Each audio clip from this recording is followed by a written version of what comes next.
જય સ્વામિનારાયણ મિત્રો, આપણે વિજ્ઞાન વિષયમાં આપણી આસપાસના દ્રવ્ય પહેલું ચેપ્ટર છેલ્લે આપણે ભણ્યા હતા ગલનબિંદુ, ઉત્કલન બિંદુ, બરોબર. આ બધાની વ્યાખ્યા આપણે ભણ્યા હતા. અંશમાંથી સેલ્સિયસ, અંશ સેલ્સિયસમાંથી કેલ્વિનમાં રૂપાંતર,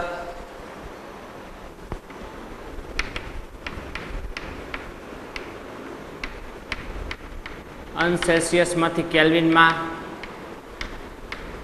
રૂપાંતર કરવા શું કરવાનું આપણે ખબર હતી કે 0 અંશ સેલ્સિયસ બરાબર કેટલા થાય? 273 કેલ્વિન. તો જો સેલ્સિયસમાં આપેલું હોય કેલ્વિનમાં રૂપાંતર કરવું 273 શું કરવાના? ઉમેરવાના. અને કેલ્વિનમાં આપેલું હોય તાપમાનનું માપ કેલ્વિનમાં આપેલું હોય અને કેલ્વિનમાંથી અંશ સેલ્સિયસમાં ફેરવવાનું કીધું હોય,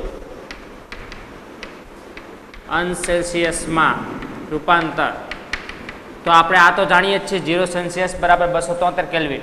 તો અંશ સેલ્સિયસમાંથી કેલ્વિનમાં રૂપાંતર કરવું 273 ઉમેરવાના, પણ કેલ્વિનમાંથી અંશ સેલ્સિયસમાં જવું હોય તો 273 શું કરવાના? બાદ કરવાના. તો છેલ્લે આપણે આ વસ્તુઓ ભણ્યા હતા. તો પછીનો ટોપિક છે કે આપણને આના ઉપરથી એટલી તો ખબર પડી ગઈ કે તાપમાન બદલાવાથી અવસ્થાઓ બદલાય છે. તાપમાન બદલવાથી અવસ્થાઓ બદલાય. જો ઘન એને તાપમાન વધારીએ તો પ્રવાહી અવસ્થામાં રૂપાંતર થાય. પ્રવાહીને જે વધુ તાપમાન આપો તો વાયુમાં રૂપાંતર થાય. આ બધું શેના કારણે થાય? તાપમાન બદલાવાથી.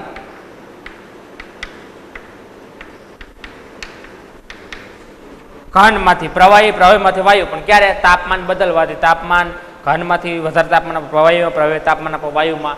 તાપમાન બદલવાથી ઘનમાંથી પ્રવાહી, પ્રવાહીમાંથી વાયુ આ રૂપાંતર થાય છે. પણ કેટલાક પદાર્થો એવા છે, કેટલાક પદાર્થો એવા છે કે જે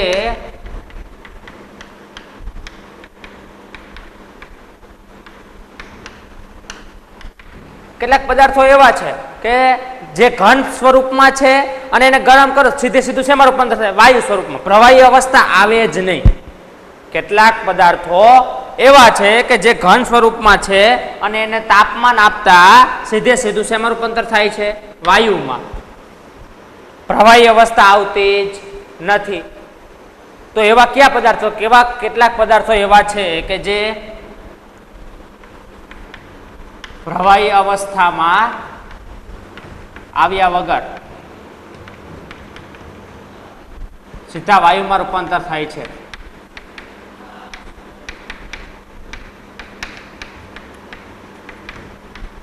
તો ઉદાહરણ તરીકે લખું કપૂર. કપૂર પદાર્થ એવો છે જે ઘન સ્વરૂપમાં છે અને એને તાપમાન આપતા સીધે સીધો શેમાં રૂપાંતર થાય છે? વાયુમાં રૂપાંતર થાય. પ્રવાહી અવસ્થા આવતી નથી મિત્રો. કપૂર. પછી નવસાર. નવસાર એટલે કે મીઠું. આ પદાર્થો એવા છે કે જે ઘન સ્વરૂપમાં છે, તાપમાન આપતા સીધે સીધા શેમાં રૂપાંતર થાય છે? વાયુમાં રૂપાંતર થાય છે. પ્રવાહી અવસ્થા આવતી જ નથી. તો એના માટે આપણે પ્રવૃત્તિ જોઈએ.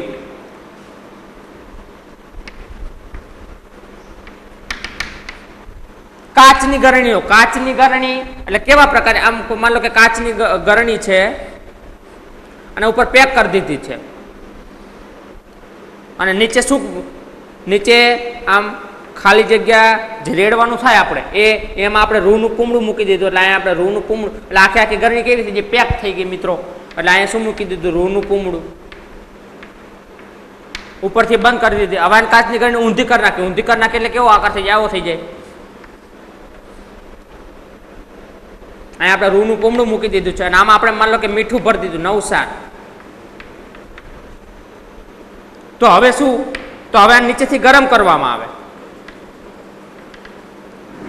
હવે નીચેથી ગરમ કરતા શું થાય? હવે મીઠું ગરમ થાય છે તો આપણે કીધું કે કેટલાક પદાર્થો એવા છે કે પ્રવાહી અવસ્થામાં આવ્યા વગર સીધે સીધે શેમાં રૂપાંતર થાય છે? વાયુમાં. તો આમ નવસાર જે છે એને ગરમ કરતા સીધું જ શેમાં રૂપાંતર થશે? વાયુમાં. તો અહીંયા આપણને વાયુના કણ જોવા મળશે સપાટી ઉપર. સપાટી એટલે શેની સપાટી? આ કાચની ગરણીની સપાટી. આ કાચની ગરણીની સપાટી ઉપર આપણને વાયુના કણો જોવા મળશે. જે કોઈ વાયુના કણ નથી, પણ શેના કણો છે? આ નવસારના કણો છે. આ નવસારના કણો છે. એટલે હવે આને ગરમ કરતા સીધે સીધું શેમાં રૂપાંતર? હવે આને ઠંડુ પાડતા હવે અહીંથી આપણે તાપમાન હટાવી લઈએ છીએ. તાપમાન આપણે શું કરીએ છીએ? આ હટાવી લીધું. તો હવે ઠંડુ પડશે. ઠંડુ પડશે તો શું થશે? આ વાયુના કણો વળી પાસે શેમાં ફેરવાય છે? પ્રવાહી અવસ્થામાં નહીં આવે, સીધે સીધા શેમાં ફેરવાઈ જશે? ઘન અવસ્થામાં. સીધે સીધા શેમાં ફેરવાઈ જશે મિત્રો? ઘન અવસ્થામાં. તો સીધે સીધું વળી પાછું શું થઈ જશે? નવસાર મીઠું. એટલે અહીંયા આપણને મીઠાના કણ જોવા મળશે. સીધે સીધું શેમાં રૂપાંતર થઈ જાય? ઘનમાંથી સીધું વાયુમાં, અને વાયુમાંથી સીધું શેમાં રૂપાંતર થઈ જાય? ઘનમાં. તો આ પ્રક્રિયાને શું કહેવામાં આવે? ઉધ્વપાતન કહેવામાં આવે છે. શું કહેવામાં આવે છે? ઉધ્વપાતન. આ પ્રક્રિયા જે થાય છે એને શું કહેવામાં આવે છે? ઉધ્વપાતન. તો આપણે ઉધ્વપાતનની વ્યાખ્યા લખવી હોય તો આપણે ઉધ્વપાતનની વ્યાખ્યા શું લખી શકીએ? તો અહીંયા લખું છું, એ આપણે ખાસ લખવાની છે ને યાદ પણ રાખવાની છે. તો લખો.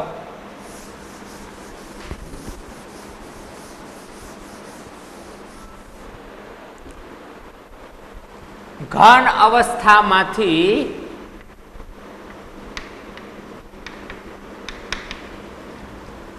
અવસ્થામાંથી સીધે સીધું વાયુ અવસ્થામાં. ઘન અવસ્થામાંથી સીધે સીધું વાયુ અવસ્થામાં તેમજ વાયુ અવસ્થામાંથી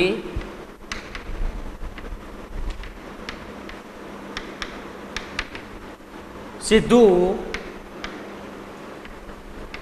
ઘન અવસ્થામાં રૂપાંતર થવાની ક્રિયાને ઉધ્વપાતન કહે છે. ઉધ્વપાતનની વ્યાખ્યા 2 માર્કમાં પૂછાઈ શકે. ઉધ્વપાતન એટલે શું? તો ઉધ્વપાતન એટલે શું? ઘન અવસ્થામાંથી સીધે સીધું વાયુ અવસ્થામાં. પ્રવાહી અવસ્થા આવતી નથી, યાદ રાખજો મિત્રો. ઉધ્વપાતન એટલે શું પૂછાય તો યાદ રાખવાનું કે ઘન અવસ્થામાંથી સીધે સીધું શેમાં રૂપાંતર થાય? વાયુમાં. પ્રવાહી અવસ્થા નો આવે. તો ઘન અવસ્થામાંથી સીધે સીધું વાયુ અવસ્થામાં, તેમજ વાયુ અવસ્થામાંથી સીધું ઘન અવસ્થામાં રૂપાંતર થવાની ક્રિયાને ઉધ્વપાતન કહે છે. વળી પાછું વાયુ જે છે એને ઠંડુ પાડો અને સીધે સીધું શેમાં ફેરવાઈ જાય? ઘનમાં. એમાં પણ વચ્ચે પ્રવાહી અવસ્થા આવતી નથી. તો સીધે સીધું ઘનમાં અવસ્થામાં રૂપાંતર થવાની ક્રિયાને ઉધ્વપાતન કહે છે. તો આ ઉધ્વપાતનની વ્યાખ્યા ખાસ આપણે યાદ રાખવાની છે. ત્યાર પછીનો ટોપિક આવે છે દબાણના ફેરફારની અસર.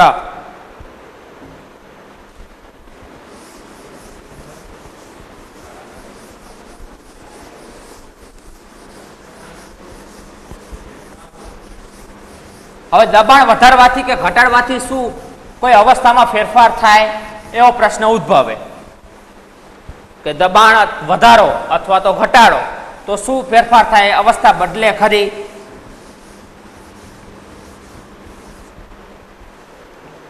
તો દબાણના ફેરફારની અસર.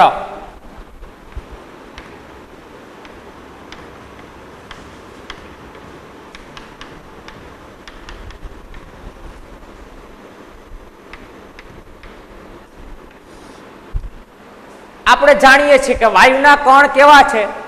છાવ છૂટા અને છૂટા છવાયા છે. દબાણ આપતા બધા કણો શું થાય છે? સંકોચન આપણે આપીએ, દબાણ આપીએ વાયુના કણ તો શું થાય છે? સંકોચન પામી અને કણો ભેગા ભેગા થઈ જાય છે. કણો ભેગા ભેગા થઈ જાય છે એટલે અંતર કેવું થઈ ગયું? કણો વચ્ચેનું અંતર હાવ ઓછું થઈ ગયું. હવે દબાણ વધારવાથી કે ઘટાડવાથી પદાર્થની અવસ્થામાં શું ફેરફાર થઈ શકે? તો કે હા, દબાણમાં વધારો કરવા અને તાપમાનનો ઘટાડો કરતા. તો અહીંયા લખું છું મિત્રો કે દબાણ વધારવાથી અને તાપમાન ઘટાડવાથી, જો આ મુદ્દો ખાસ યાદ રાખજો મિત્રો, આ મુદ્દો ખાસ યાદ રાખવાનો કે દબાણ વધારો અત્યારે તાપમાન કેવું કહેવાય? તાપમાન ઘટાડવાનું. ઘટાડવાથી, દબાણ વધારવાથી અને તાપમાન ઘટાડવાથી વાયુનું પ્રવાહીમાં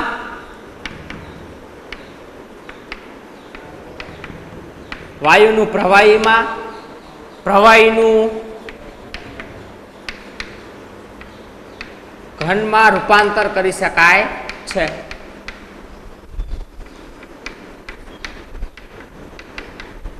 જો મુદ્દો યાદ રાખજો મિત્રો, શું કહેવા માંગે છે કે દબાણ જ્યારે વધારો છો ત્યારે તાપમાન કેવું કરવાનું કહે છે?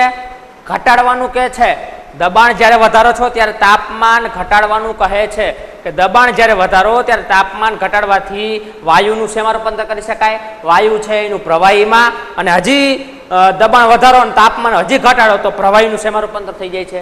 ઘનમાં રૂપાંતર કરી શકાય છે. પણ વસ્તુ યાદ રાખો, જ્યારે તમે દબાણ વધારો છો, વાયુ ઉપર દબાણ વધારો છો, વાયુ ઉપર દબાણ વધારતા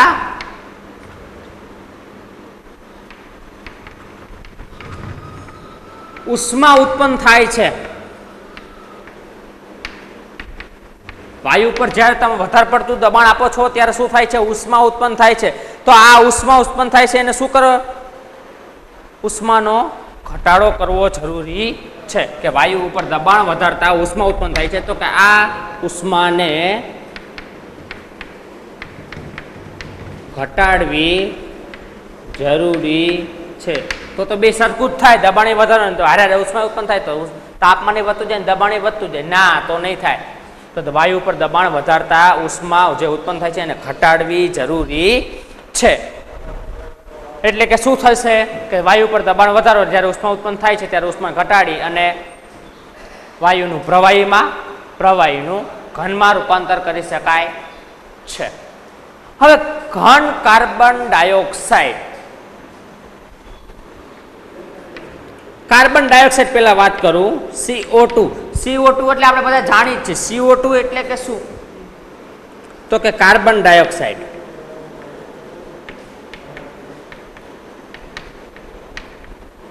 CO2 એટલે કે શું? Carbon dioxide. તો આ કાર્બન ડાયોક્સાઇડ જે છે કેવા સ્વરૂપમાં છે?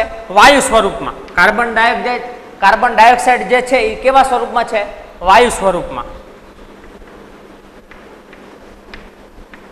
હવે એને આપણે શું કરવું છે? દબાણ આપવું છે. કાર્બન ડાયોક્સાઇડ ઉપર દબાણ આપવું છે. તો દબાણ આપતા શું થશે? સેવા તો કે જો દબાણ વધારવાથી અને તાપમાન ઘટાડવાથી વાયુનું પ્રવાહીનું ઘનમાં રૂપાંતર થશે. પણ આ કાર્બન ડાયોક્સાઇડ એવો વાયુ છે કે કાર્બન ડાયોક્સાઇડ જેમ તેમ જેટલું દબાણ વધારશો, કાર્બન ડાયોક્સાઇડ પર દબાણ વધારતા પ્રવાહીમાં આવ્યા વગર સીધું શેમાં રૂપાંતર થઈ જાય? ઘનમાં. દબાણમાં વધારો કરતા સીધું શેમાં ફેરવાય છે? ઘનમાં. એટલે કાર્બન ડાયોક્સાઇડ કેવો બની જાય છે? ઘન. કાર્બન ડાયોક્સાઇડ કેવો બની જાય છે? ઘન. જો આપણે વાત થઈ કે વાયુનું પ્રવાહીનું ઘનમાં રૂપાંતર થાય, પણ ક્યારે? દબાણ વધારવાથી અને તાપમાન ઘટાડવાથી. તો આપણે દબાણ વધાર્યું, હાલો કાર્બન ડાયોક્સાઇડ ઉપર દબાણ શું કર્યું? વધાર્યું. હવે દબાણ વધાર્યું પણ આ પ્રવાહીમાં રૂપાંતર થતું નથી. અમુક પદાર્થ એવા તો આ પ્રક્રિયાને કેવી કહીશું? ઉધ્વપાતન. તો કાર્બન ડાયોક્સાઇડ અને એને શું કરશું? દબાણ વધારો અને તાપમાન ઘટાડો તો સીધું શેમાં રૂપાંતર થાય? ઘનમાં. એટલે કાર્બન ડાયોક્સાઇડ શેમાં ફેરવાઈ જાય છે? ઘનમાં ફેરવાઈ જાય છે. તો આને શું કહેવામાં આવે છે? ઘન CO2 માં ફેરવાય છે. ઘન CO2 માં ફેરવાય છે. આ ઘન CO2 ને શું કહેવામાં આવે? સૂકો બરફ કહેવામાં આવે છે. ઘન CO2 ને શું કહેવામાં આવે? યાદ રાખજો. ઘન CO2 ને શું કહેવામાં આવે છે? સૂકો બરફ. આ વસ્તુ ખાસ યાદ રાખવાની છે મિત્રો કે ઘન CO2 ને સૂકો બરફ કહેવામાં આવે છે. સૂકો બરફ. અને એનું સૂકો બરફ આ ઘન અવસ્થા છે. કઈ અવસ્થા છે મિત્રો? ઘન અવસ્થા છે. આ ઘન અવસ્થા એટલે દબાણ કેવું આપ્યું છે? જાજુ દબાણ આપ્યું છે. તાપમાન ઘટી ગયું એટલે કેટલા? માઇનસમાં તાપમાન. તો આ ઘન CO2 નું ઠંડો પદાર્થ સૂકો બરફ એટલે એનું તાપમાન કેટલું વહી ગયું છે? -78°C. આ ખાસ યાદ રાખવાનું છે મિત્રો. આપણે આ ઘન CO2 ને સૂકો બરફ ને ત્યારે તાપમાન એનું કેટલું હોય છે? માઇનસ. હો મિત્રો યાદ રાખજો, આગળ માઇનસની નિશાની છે.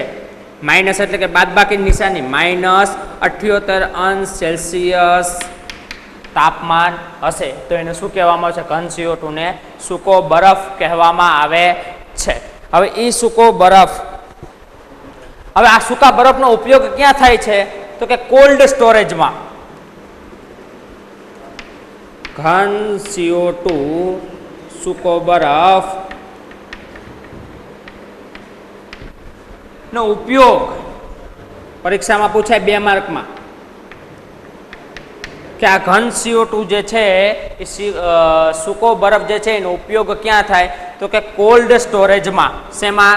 જે ક્યાં વધારે પડતું ઠંડુ હોય અહીંયા એનો ઉપયોગ થાય. તો કે કોલ્ડ સ્ટોરેજમાં.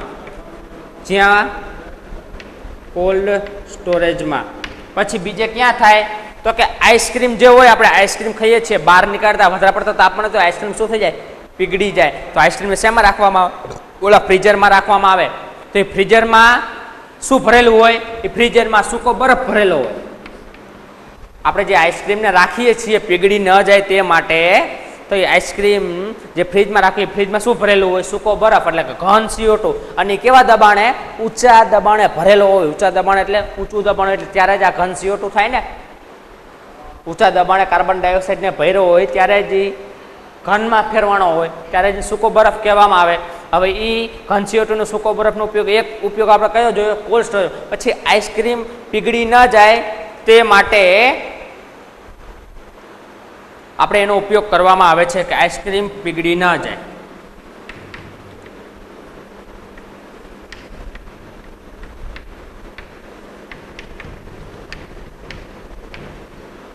તે માટે તેનો ઉપયોગ કરવામાં આવે છે.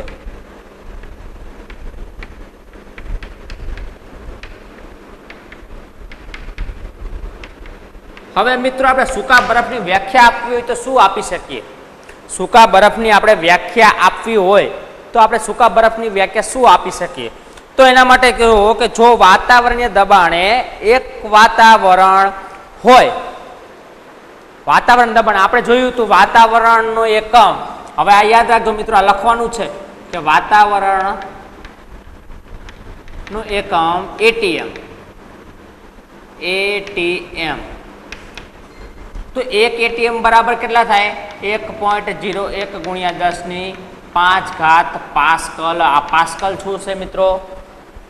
આ પાસ્કલ જે છે એ પાસ્કલ શું છે? દબાણનો એકમ છે.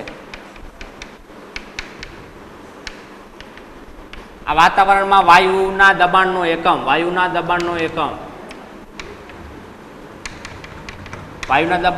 ATM. અને 1 ATM બરાબર કેટલા થાય? 1.01 ગુણ્યા 10⁵ પાસ્કલ થાય. તો હવે આપણે સૂકા બરફની વ્યાખ્યા આપવી હોય તો એને શું આપી શકીએ? તો સૂકા બરફની વ્યાખ્યા લખું છું, એ આપણે લખવાની છે કે સૂકો બરફ એટલે શું? પરીક્ષામાં પૂછાય.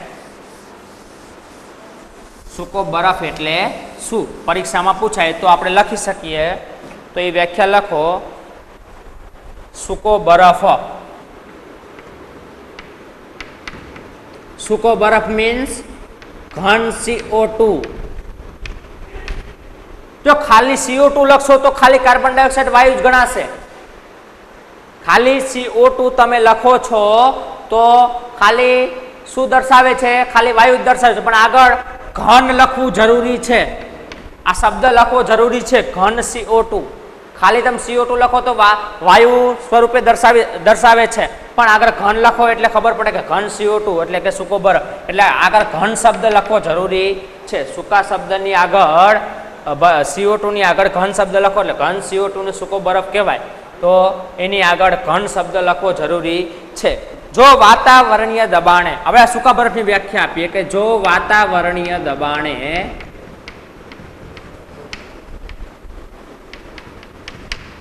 કેટલું વાતાવરણીય દબાણ? તો કે એક વાતાવરણમાં ઘન CO2 એક વાતાવરણીય દબાણે એટલે કે 1 ATM, એક વાતાવરણ દબાણ એટલે કેટલું? 1 ATM જેટલું. એક વાતાવરણ દબાણે ઘન CO2, યાદ રાખજો મિત્રો, શું? ઘન CO2 પ્રવાહી અવસ્થા. પ્રવાહી અવસ્થા ધરાવે ના, તો કે પ્રવાહી અવસ્થામાં આવ્યા વગર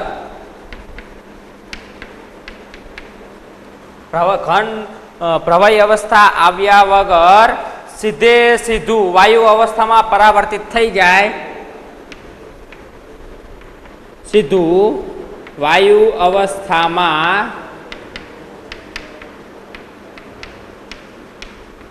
પરાવર્તિત થઈ જાય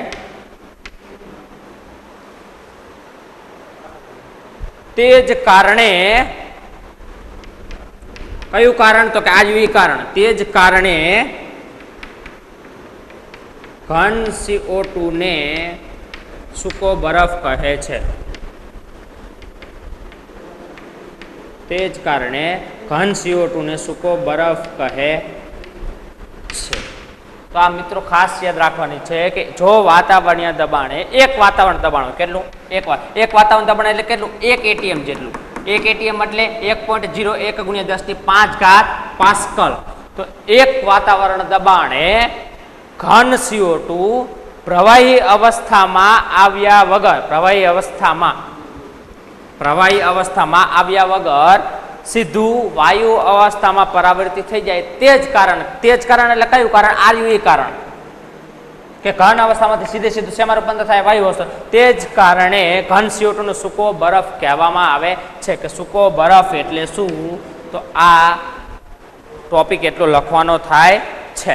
અને આ શેના ઉપરથી નક્કી થાય? તો કે તાપમાન અને દબાણ ઉપરથી નક્કી થાય. તાપમાન કેટલું છે, દબાણ કેટલું આપો છો, શેના ઉપરથી નક્કી થાય? તાપમાન અને દબાણ ઉપરથી નક્કી થાય છે. તાપમાન અને દબાણથી નક્કી થાય છે.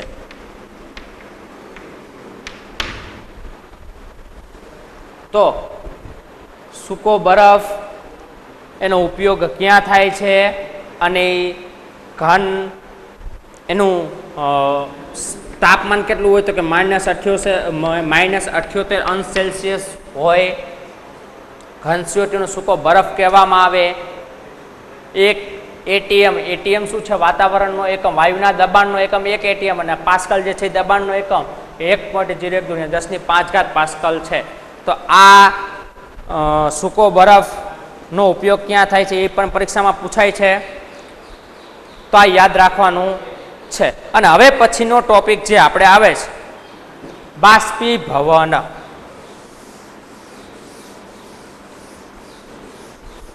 હવે પછીનો ટોપિક આપણો કયો છે?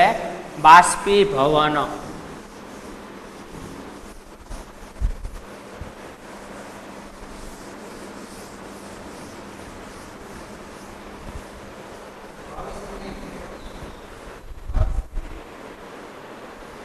એક ટોપિક લઈ લો છે. હવે પછીનો મિત્રો ટોપિક છે આપણો બાષ્પીભવનનો. એમાં જોઈએ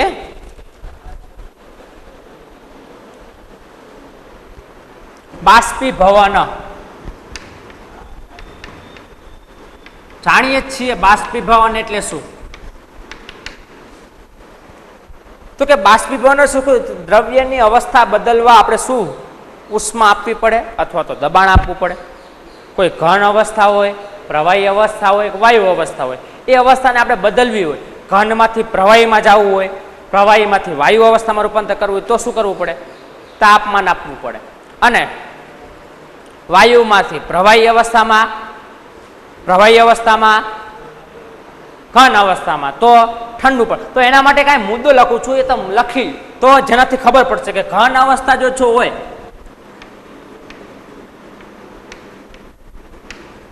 ઘન અવસ્થા જો હોય એમાંથી આપણે પ્રવાહી અવસ્થામાં જવું હોય, ઘનમાંથી પ્રવાહી જવું તો શું કરવું પડે? તાપમાન આપવું પડે. તાપમાન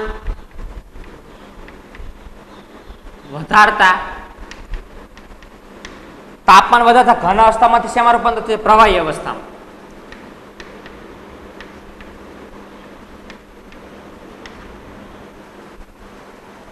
આ જે બાજુ તીરની નિશાની છે એના ઉપર જે લખેલું છે તાપમાન વધારતા પ્રવાહી અવસ્થામાં રૂપાંતર. હવે પ્રવાહીનું પાછું વાયુમાં રૂપાંતર કે વળી પાછું તાપમાન વધારતા તો શેમાં રૂપાંતર થશે? વાયુ અવસ્થામાં.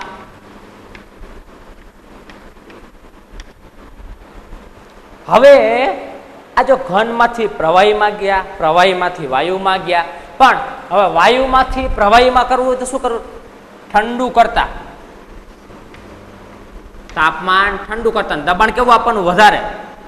ઠંડુ કરતા જો તીર જે બાજુ મારે લઈ નીચે લખેલું છે, આ તીર ઉપર લખેલું છે, તો વાયુ અવસ્થામાંથી ઠંડુ કરતા શેમાં રૂપાંતર થાય? પ્રવાહી અવસ્થામાં. આ પાછું થઈ જાય અને પ્રવાહીમાંથી પાછું ઘન અવસ્થામાં રૂપાંતર કરવું વધારે પડતું ઠંડુ કરતા. જાણીએ છીએ આપણે વરાળને તમે ઠંડુ કરો એટલે પ્રવાહી પાણી બને. પાણીને આપણે શું કરીએ? ફ્રીજમાં મૂકીએ તો વધારે પડતું ઠંડુ તાપમાન હોય તો ઠંડુ હોય તો શું થઈ જાય? પાણીનું બરફ થઈ જાય. તો કે જો ઘન અવસ્થામાંથી પ્રવાહી અવસ્થામાં રૂપાંતર તાપમાન વધારો તો પ્રવાહીમાં થાય, વળી પાછું તાપમાન વધારો તો વાયુ અવસ્થામાં. પણ વાયુ અવસ્થામાં હોય ઠંડુ કરતા પ્રવાહીમાં આવે, પ્રવાહી વળી પાછું ઠંડુ કરતા ઘન અવસ્થા. આ મુદ્દો ખાસ લખી લો એટલે તમને ખબર પડે મિત્રો. બરાબર. હવે આપણે બાષ્પીભવન. તો આપણે એવું કોઈ ઉદાહરણ આપીએ. જો આપણે પહેલા તો ઉત્કલન બિંદુની વ્યાખ્યા જોઈ હતી. બરોબર. તો ઉત્કલન બિંદુ શું કે પ્રવાહીના જે તાપમાને પ્રવાહી ઉકળવા લાગે એ તાપમાનને શું કહેવાય? એનું ઉત્કલન બિંદુ. પ્રવાહી જે તાપમાને ઉકળવા લાગે એ તાપમાનને પ્રવાહીનું ઉત્કલન બિંદુ કહેવાય. પણ આપણે કોઈ બીજું એવું ઉદાહરણ આપી શકીએ કે જે ઉત્કલન બિંદુના તાપમાન થયા વગર જ શું થવા માટે? ઉકળવા લાગે. એવું આપણે કોઈ ઉદાહરણ લઈ તો જોઈએ. તો કે હા, શું? પાણીને ખુલ્લા વાતાવરણમાં મૂકતા.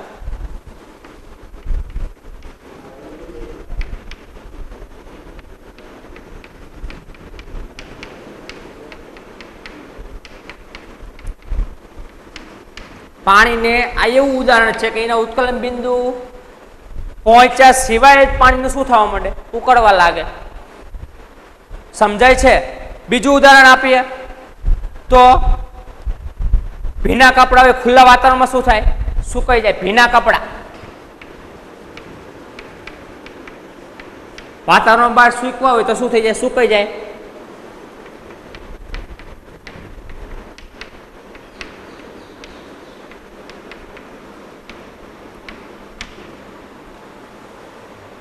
તો આ એવા ઉદાહરણો છે કે જે એના ઉત્કલન બિંદુ સુધી પહોંચ્યા વિના સીધું સીધું શું થાય? ઉકળવા લાગે. તો એ પ્રક્રિયાને શું કહેવાય? બાષ્પીભવન. તો આપણે બાષ્પીભવનની વ્યાખ્યા લખવી હોય, બાષ્પીભવનની વ્યાખ્યા લખવી હોય તો આપણે બાષ્પીભવનની વ્યાખ્યા શું લખી શકીએ? તો અહીં લખું છું.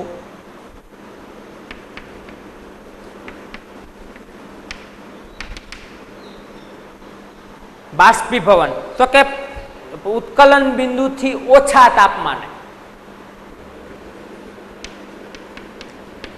ઉત્કલન બિંદુથી ઓછા તાપમાને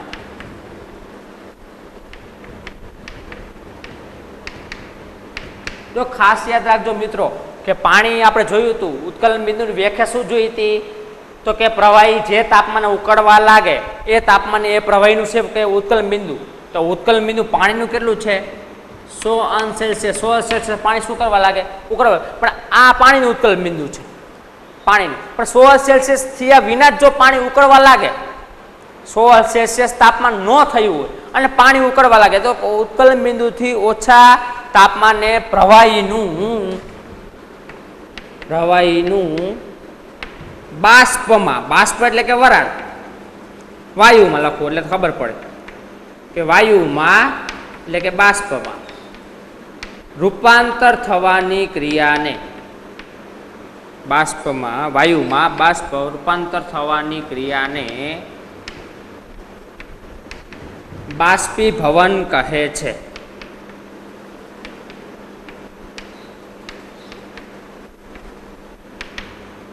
પાણીનું ઉત્કલન બિંદુ કેટલું છે મિત્રો? 100 અંશ સેલ્સિયસ. 100 અંશ સેલ્સિયસ તાપમાન થયા વગર જ જો પાણી ઉકળવા લાગે તો એ પ્રક્રિયાને શું કહેવાય? બાષ્પીભવન પ્રક્રિયા કહે છે. આપણે જો બીજું ઉદાહરણ લખો કે ભીના કપડા વાતાવરણમાં સુકાઈ જાય. ભીના કપડા વાતાવરણમાં સુકાઈ જાય તો આપણે શું, ભીના કપડા જે છે, ભીના કપડા પાણીમાં પડે એને આપણે સૂકવા છે વાતાવરણમાં, તો વાતાવરણને કેના લીધે સુકાય છે? તો કે પવન આવે છે અને એના લીધે શું થાય છે? કપડા સુકાય છે. તો આપણે જાણીએ છીએ કે દ્રવ્યના કણ સતત કેવા છે? ગતિશીલ. આપણે પહેલા પીરિયડમાં જોયું હતું, પહેલા લેક્ચરમાં આપણે જોયું કે દ્રવ્યના કણો સતત ગતિશીલ છે, એટલે બધાય કણો શું કરતા હોય છે? સતત ને સતત ગતિ કરે છે. હવે બધાય કણો ગતિ કરે છે, બધાય કણોની ગતિજ ઉર્જા ધરાવે. બધા કણો ગતિ કરે છે તો શું કરે? ગતિજ ઉર્જા. હવે બધાય કણોની ગતિ ઉર્જા કેવી? સરખી છે. જેટલા અંદર કણો છે એ કણોની ગતિ ઉર્જા ધરાવે છે, બરોબર? એ કણો તો બધાય કણોની ગતિ ઉર્જા સરખી છે? ના, બધાય કણોની ગતિ ઉર્જા કેવી છે? બધાય કણોની ગતિ ઉર્જા અલગ હોય છે. તાપમાન આવતા એને શું થાય છે? પૂરતી ગતિજ ઉર્જા મળે છે. તાપમાન વધારે આપણે જોયું હતું, તાપમાન વધારો એટલે એની ગતિ ઉર્જામાં શું થાય? વધારો થાય. હવે તાપમાન વધારતા ગતિ ઉર્જામાં વધારો થાય તો આ બધાયની ગતિજ ઉર્જા કેવી છે? સાવ અલગ અલગ. તો હવે કોઈ પાત્ર છે એના સપાટી ઉપરના જે કણો છે એની અમુક અંશે ગતિજ ઉર્જા કેવી હોય? વધારે હોય. એની અમુક અંશે એની ગતિજ ઉર્જા કેવી હોય?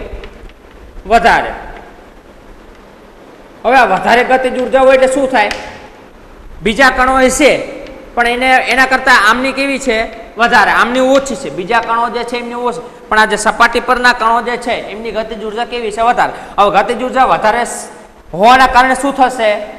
તો કે આ બીજા કણોમાંથી શું થશે? એ મુક્ત થઈ જશે. કેમ કે આપણે જોયું હતું કે આકર્ષણ બળથી એકબીજાને શું કરે છે? કણો જકડી રાખે છે. હવે આ કણો જકડી ન રાખે પણ આ કણોની ગતિજ ઉર્જા કેવી છે? સપાટી પરના કણોની ગતિજ ઉર્જા વધારે છે. અને આપણે જોયું હતું કે ગતિજ ઉર્જા હોય એટલે કણો એકબીજાને શું કરે? આકર્ષે. હવે કણો આકર્ષે પણ આની ગતિજ ઉર્જા વધારે છે, આની ગતિજ ઉર્જા ઓછી છે, તો આનાથી આ કણો કેવા થઈ જશે? મુક્ત થઈ જશે. એનાથી આકર્ષણ બળ લાગતું નથી, તે બીજા કણોના આકર્ષણ બળથી શું થઈ જાય છે? મુક્ત થઈ જાય છે. મુક્ત થઈ જાય છે. તો આ બાષ્પીભવન ની પ્રસ્તાવના હતી. તો આ બાષ્પીભવન કે ઉત્કલન બિંદુથી ઓછા તાપમાને પ્રવાહીનું વાયુ અવસ્થામાં રૂપાંતર થવાની ક્રિયાને બાષ્પીભવન કહે છે. તો હવે પછીનો ટોપિક આપણે આવે છે કે બાષ્પીભવનને અસર કરતા પરિબળો. એ મોસ્ટ ટાઈપી પ્રશ્ન છે, એ આપણે નેક્સ્ટ પીરિયડમાં જોઈશું. જય સ્વામિનારાયણ. અસ્તુ.